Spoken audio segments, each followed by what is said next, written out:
All right, so in this podcast, we are going to upload this also onto YouTube, but I'm excited because we're going to dive into some really new significant changes to Florida's cottage food laws. In this particular video, we're going to get into what food can and cannot be sold as cottage foods. And this is going to be the Florida edition. So what I'm actually going to do is get our team together. We are going to start an entire series of what food can and cannot be sold as cottage foods for every single state. Since this year, due to what has happened, and of course what we've all gone through in 2020, a lot of states have updated and changed their cottage food laws, allowing some gigantic changes from the amount of money that you can make to the types of food. And in some states now, they're allowing you to even ship online. That's right, even making a product that is on their list of what you can make and shipping it. So we're going to dive into this. This will be the Florida edition. Now, this is not going to be a full video about cottage food in Florida. This is going to give you a list of the types of foods and cover a few things on what you can and cannot make specifically. I've actually got another video that I'm going to make, and it's going to come out very soon. It's going to cover cottage food laws in Florida as a whole, basically everything from labeling and what they expect, the type of information that you need, if you need permits or licenses. But this particular one, I want to go through just a list of what you can and cannot make as far as the types of products, because that's where a lot of people get confused. And I know the podcast, as you know as well, we do offer over a dozen different outlets, by the way. Just check down below in the description, and you can follow us on our podcast as well. So I wanted to dive into this and explain to you specifically in the state of Florida. Number one, some really big changes. I got my handful of a list of notes I wanted to go over really quick in this podcast, as I mentioned. So number one, they've increased it to $250,000.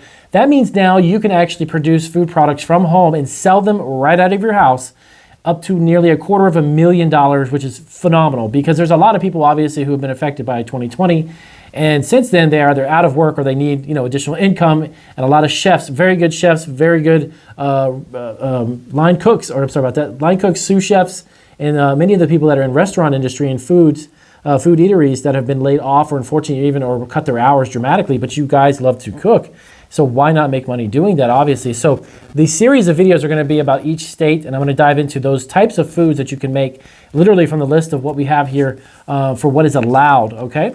So if this is brand new to you guys as well, make sure that you hit the subscribe button. This is Marketing Food Online 2. This is actually our second channel. We started a second channel.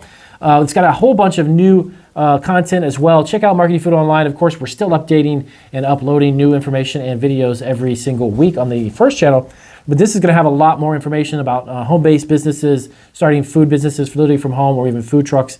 And we're going to dive into all of those as well. So $250,000 for Florida. The other information that was really, really important is that they allow shipping now of the product. So you actually have an opportunity now to literally produce a product and ship it from home, as far as the information that we've gained from their updates online about their new legislation and new laws and regulations that they've allowed. That's really exciting, because that's going to allow you to kind of get your feet wet and get a sample of starting your own website.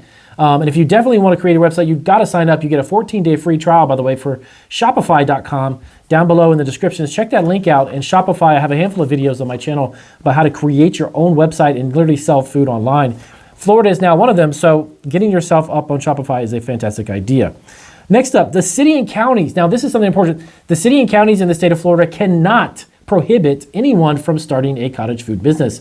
If you hear anything about otherwise or contrary to that, that is wrong. They actually cannot do anything. The city and county has no legal recourse to actually do. Now, with that being said, of course, if you get a complaint, the health department has the potential to come in and take a look at what you're looking at. You don't want to obviously get people sick if you're not handling and preparing food properly. But don't get me wrong, that's something that they can still come in and enforce. And you don't want people obviously turning your home-based food business in to the health department because people are getting sick or there's some reason that they need to question it. So keep that in mind. So the city and county cannot touch anyone who has the ability to start a cottage food business. So let's dive into the foods that you can and cannot be sold through cottage foods through Florida. A couple of great questions which we'll cover, which kind of encompasses the same, is it legal to sell food from home in Florida? Yes, 100% it is. And this is a handful of questions that we're going to tap into from some of our subscribers. The other one was Florida college food laws for 2021. Have they changed or have they updated the amount? I heard that they did. And of course, as we had just mentioned, they did. Thank you for asking that. They did. They increased it to $250,000, which is gigantic. Some states, very few of them, but there are some states that literally have a unlimited. You can sell as much as you want from your home. So what food can you sell from home in Florida, and what foods cannot? Number one, The first list I'm going to give you is actually the foods that you can sell. Now, this is going to be a general, this is about a dozen or so items. I believe they've added a few new ones. I'll have to do a little more research on the new stuff that they've added. And then, of course, the prohibited. And I've got basically just a handful of my notes here that I was able to pull up, and I wanted to share with you guys. So number one, of course, breads and biscuits and rolls, cakes and pastries and cookies. Now, these are something that are enormous. I mean, the variety of products that you can make, I'm going to give you a generalized statement here of what can be made. And you can create all kinds of flavor profiles, different compositions of flavors and such, which is almost limitless. Candies and confections, that alone is gigantic. I mean, there's an enormous amount of candies and stuff that you can make. Honey, jams and jellies and preserves. You've got fruit pies and also dried fruits.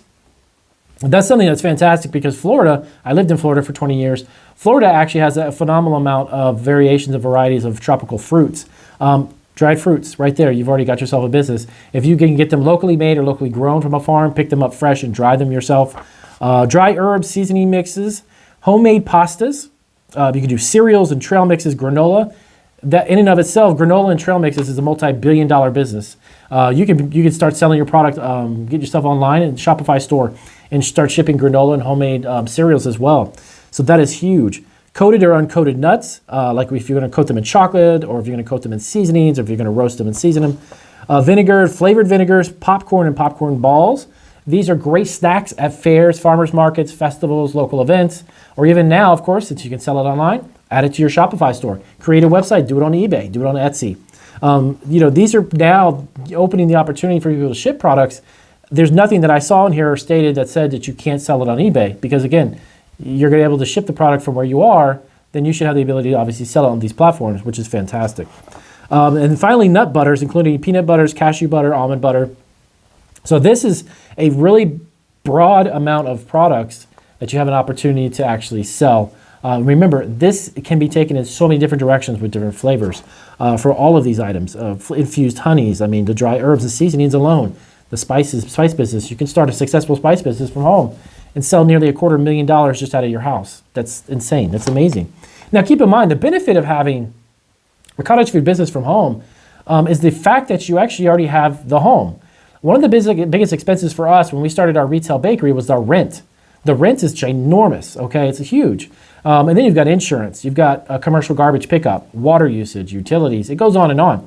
So when you start from home, you're saving a ton of money, and you're able to get your feet wet and kind of become that entrepreneur and take small steps to doing it, okay? So that is one of the biggest benefits and pluses about the very fact that they're increased the amount of money that you can make and now allowing you to ship.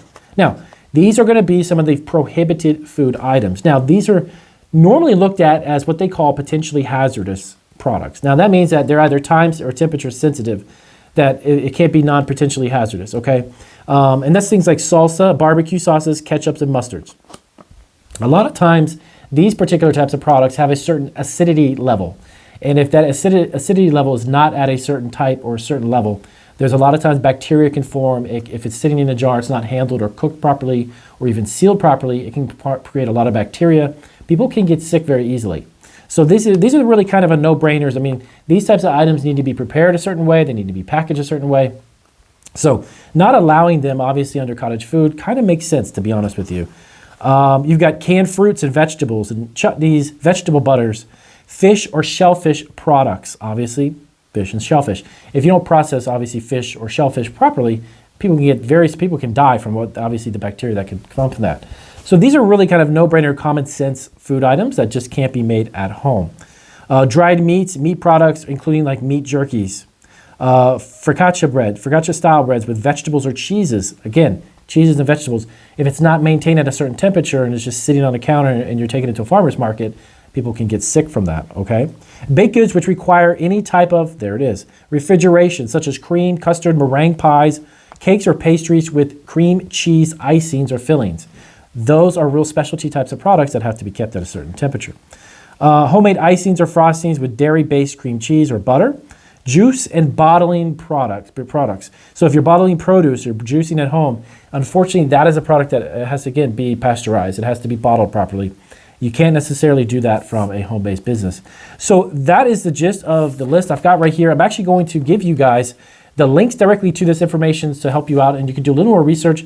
Florida has absolutely one of the best websites, in my opinion, relaying the type of information they need to relay in order for people to run their business properly. So thumbs up to Florida, actually.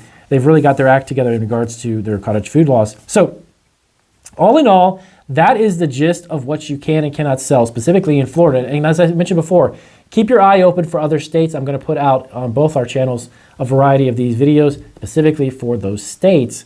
And if you have someone who lives in another state, share our videos, please, and let them know. Please do give us a big thumbs up if this video content was helpful, and we will definitely see you guys on our next podcast.